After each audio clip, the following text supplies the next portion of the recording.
Hello, good afternoon everyone. मैं doctor Swati Sharma English सूत्रा में आप सभी का स्वागत करती हूँ। और आज जो मैंने वीडियो आप लोगों के लिए जो मैं लेकर आई हूँ वो शेक्सपियर की एक बहुत ही फेमस पोएम है, वीनस एंड एडोनिस। आप देख भी रहे हैं, मैंने यहाँ पे लिख रखा है, वीनस एंड एडोनिस पर आधारित है। आई होप कि आपको ये पोएम जो है वो पसंद आए। और इस पोयम को शेक्सपियर ने कब लिखा था, उसको इसके बारे में उसने क्या कहा था, ये सारी चीजें हम लोग यहाँ पर डिस्कस करेंगे। काफी इंटरेस्टिंग सी पोयम है, तो आप भी विद इंटरेस्ट इस वीडियो को देखिएगा, शुरू से अंत तक जरूर देखिएगा। और अगर पसंद आए, फिर कह रही हूँ, अगर पसंद आए तभी इसको लाइक कीजिएगा, चैनल को सब्सक्राइब कीजिएगा और शेयर कीजिएगा। ना पसंद आए तो कोई बात नहीं, लेकिन अगर पसंद आए तो प्लीज कंजूसी मत करिएगा लाइक करने में। चलिए, इस पोएम के बारे में मैं आपको बताऊं कि ये पोएम शेक्सपियर ने लिखी थी 1592-93 के 1592-93 में लिखी थी, जब प्लेग की वजह से थिएटर्स जो है वो बंद हो गए थे। तब शेक्सपियर ने ये पोएम जो है वो लिखी थी। ये पोएम ओविड की मेटामॉर्फोसिस पर आधारित है। It is based on Ovid's metamorphosis. And ये पोएम शेक्सपियर ने डेडिकेट करी है third earl of Southampton Henry Wriothesley को, जिसे WH के नाम से भी जो है वो कहा जाता है। हेनरी रोजले को इनका जो है W से स्टार्ट होता है, लेकिन प्रोनाउंसिएशन होता है इसका Henry Wriothesley, third earl of Southampton.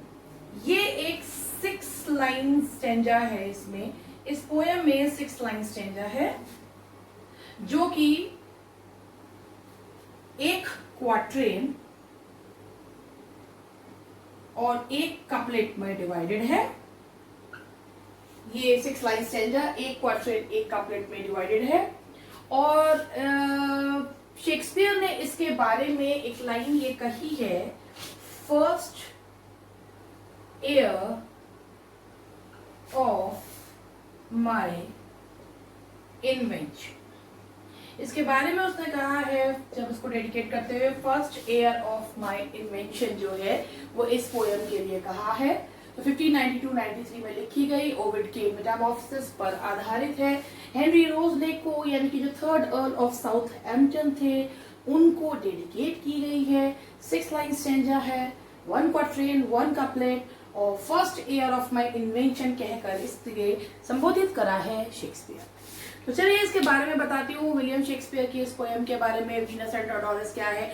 Highly erotic, sexually एक इरोटिक जो है वो पोएम मानी जाती है। और इस पोएम के बारे में मैं आपको बताऊं कि पहले ये काफी ज्यादा इस तरीके की मानी जाती थी कि इसमें सेक्सुअल इमेजेस जो है वो बहुत ज्यादा जो है वो दिखाई गई है।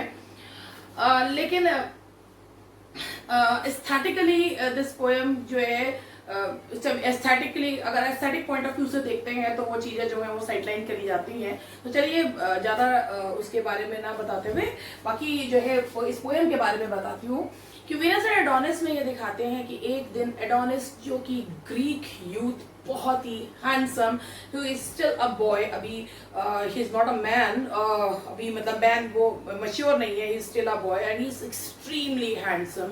और वो अपने घोड़े पर सवार होकर हंटिंग पर जा रहा है। He is very found of hunting. तभी उसे गॉडेस ऑफ ब्यूटी वीनस जो है वो उसे देखती है। उसकी ब्यूटी से इग्नाइट होकर वो उसे हॉर्स से प्लक करती है और उससे एक किस की डिमांड करती है। पहले एडोनिस मान जाता है और बाद में मना कर देता है, और इस बात से वीनस को बहुत दुख पहुंचता है और वीनस उसे सीड्यूस करने की कोशिश करती है, फ्लैटरी करती है, क्रिटिसिज्म करती है, क्रिटिसाइज करती है, और उसके बाद नेचर लॉज कहकर उससे एक किस की डिमांड करती है। वो उससे एक रिक्वेस्ट करती है कि व्हाई डोंट यू ले बिसाइड मी, कि क्यों नहीं तुम मेरे साथ जो है वो लेट जाते। और वो जब उसे आफ्टरनून में जो है वो उसके साथ लेटता है, तो वो उसको डर लगता है कि कहीं उसको सनबर्न ना हो जाए, तो वो जो है वहां से जाना चाहता है। लेकिन वीनस जो है वो she is reduce to tears, तो और उसके बाद एडोनिस के गालों के जो गड्ढे हैं, इररेजिस्टिबल डिंपल्स, उसको और जो है टेम्प्ट करते हैं कि वो उसको अपने पास ही रोक कर रखे। तो here sexual image is shown of Venus. लेकिन एडोनिस अभी भी है इंटेंट है कि उसको हंटिंग पर ही जाना है, और वो हंटिंग ही prefers hunting to love making. तो जो इसमें वो हंटिंग पे जाने ही वाला होता है कि जो उसका घोड़ा है वो जो है कहीं भाग जाता है सेक्सुअली एक्साइटेड होकर। नाउ एडोनिस बहुत नाराज है, उदास हो रहा है। वीनस उससे कहती है, उसको उसी के हॉर्स का एग्जाम्पल देके कहती है कि seize the opportunity to love. लेकिन एडोनिस जो है वो बोअर हंटिंग पर जो है वो जाना चाहता है। बोअर जो जंगली सुअर होता है उसकी बोअर हंटिंग पे जाना चाहता है। एंड ही सेज, ये line 70, he is too young for love. It means कि he is still not mature enough to get involve in love making. And वो उसको जो है इस बात के लिए जो है वो उसको प्रेशराइज कर रही है, और उसे इस बात पे जवाब देता है, he is too young to love. ये लाइन नंबर 325 से 426 के बीच में उसने ये वाली बात कही है। वीनस उसकी इस बात को सुनकर बर्दाश्त नहीं कर पाती और बेहोश हो जाती है। इस चीज को देखकर एडोनिस घबरा जाता है और वो उसको रिवाइव करने की कोशिश करता है विद अ किस। Now Venus comes back to her senses and she says, the night of sorrow now is turned to day। कि जो सौरों की रात्रि थी वो अब खुशी के दिन में जो है वो बदल गई है। एडोनिस जैसे ही देखता है कि रात घिरने वाली है तो वो एक और वीनस उसको परसुएड करती है, उसे अटेम्प्ट करने की कोशिश करती है, but he agrees to give one more kiss and Venus shows more passion, but Adonis is reluctant, he is more intent to hunting. वो हंटिंग में जाने में ज्यादा जो है वो इसमें हंटिंग में ज्यादा जो है इंटरेस्टेड है। अब वो उससे कहती है, क्या हम कल मिल सकते हैं? लेकिन एडोनिस कहता है नहीं, और वो बोअर हंटिंग पे कहता है कि मैं बोअर हंटिंग पर जा रहा हूं। वीनस कहती है, एक भविष्यवाणी करती है कि अगर उसने किसी लेस विशियस किसी कम खतरनाक प्राणी का शिकार किया तो ही वो बच सकता है, अन्यथा उसकी मृत्यु निश्चित है। एडोनिस अपने दोस्तों को ज्वाइन करने के लिए अडमेंट है और वो उसे छोड़कर चला जाता है। वीनस उसको बहुत परसुएड करने की कोशिश करती है, लेकिन एडोनिस जो है वो उसको छोड़कर चला जाता है। जाते जाते उससे ये भी कहता है, this is not love, this is only lust. और वो वीनस को छोड़ के अकेला छोड़कर जंगल में चला जाता है। वो वाइल्ड में जंगल में घूमती फिरती है, और जब उसको सुबह होती है, लार्क की आवाज आती है, तो वीनस जो है वहां से जो शिकारी कुत्ते हैं वो जो है उनकी आवाजें आती हैं। तो भी वो एक बोआ को देखती है जिसके मुंह पर खून लगा हुआ है, और वो डर जाती है कि पता नहीं एडोनिस के साथ क्या हुआ।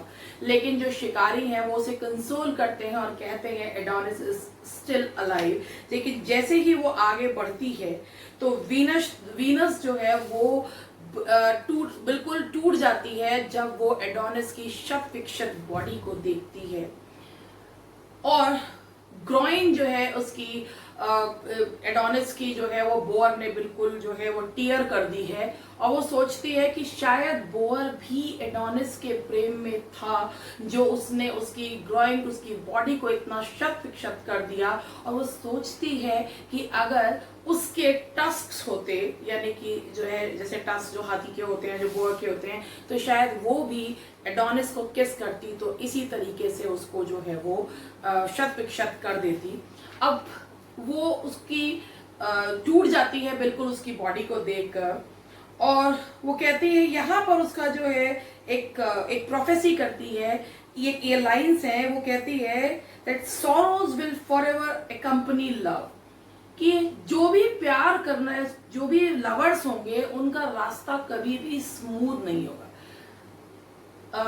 दे will never get their love too easily. वो कभी भी बहुत आसानी से अपने प्रेम को नहीं प्राप्त कर पाएंगे, ये वो प्रोफेसी करती है. और एडोनिस की बॉडी, इसकी लाइन्स है like a vapour from her side. और एडोनिस की जो शरीर है धीरे धीरे उसकी आंखों के आगे से गायब होने लगता है, और उसके ब्लड में से एक पर्पल कलर का फ्लावर जो है वो उगता है, और उस फ्लावर को वो लेकर उसको किस करती है और उसको लेकर चली जाती है, और कभी ना लौटने के लिए. तो this is the poem Venus and Adonis. और इसकी ये लाइन है जो मैं आप लोगों को बता रही हूं. देखिए, ये वीनस की लाइंस हैं.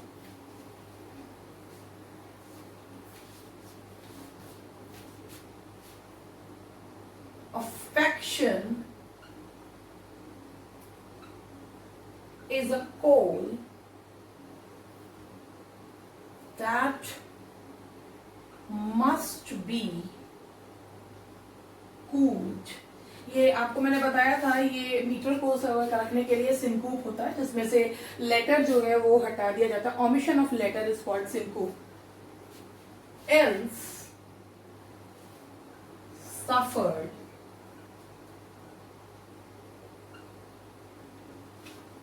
it will set the heart on fire.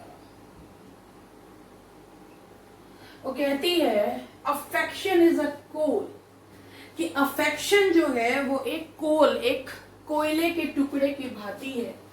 That must be cooled, जिसे ठंडा किया जाना आवश्यक है.